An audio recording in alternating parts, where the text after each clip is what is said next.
Hey, what's going on, guys? T-Pain here, and today I'm doing a video on how many things that you may not have known about LEGO Star Wars.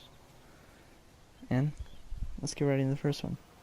So the first one is, when you are able to get somewhere where you can see your ship, like here, you can look at these things, and they're not circle.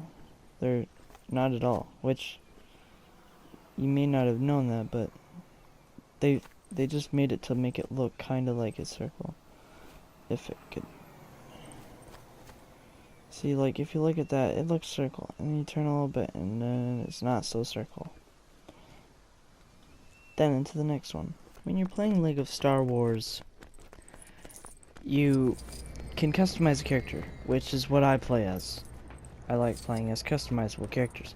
But the one thing you cannot add as a customizable character is no short-legged people.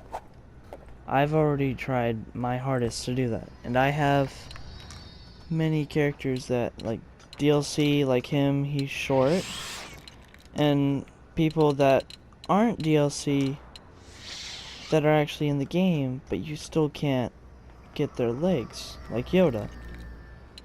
So that's a thing that should be in this game, because it was in an earlier game than this, so it should be in this game even though it's not.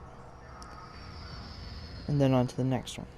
When you're traveling in the Millennium Falcon and going to just any place you want, like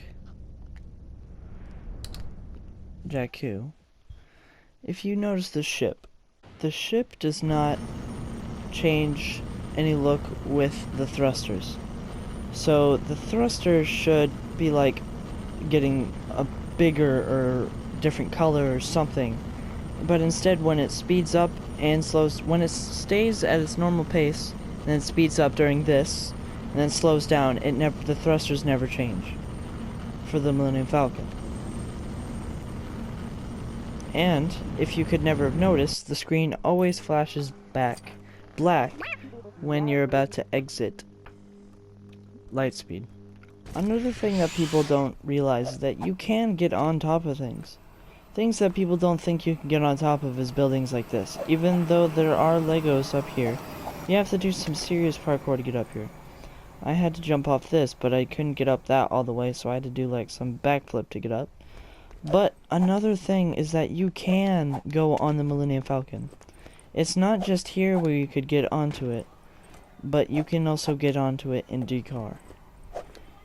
Getting onto the Millennium Falcon is pretty cool because you can actually see the top of it. And once again, you can see those square-looking shooters at the top. Another thing with the Millennium Falcon is that if you look at it, they put a lot of detail into this, like a really good amount. Besides three things. One, these Lego things that say Lego, those are flat. Those aren't actually flat, but they are flat in this. That square gun that I've been talking about, and the fact that when you're inside the Millennium Falcon, there's a huge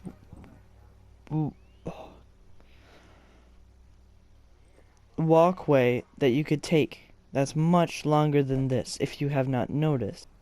The thing that you might not have noticed is that while you're walking down here, you can actually walk through here, but you can't seem to see through that.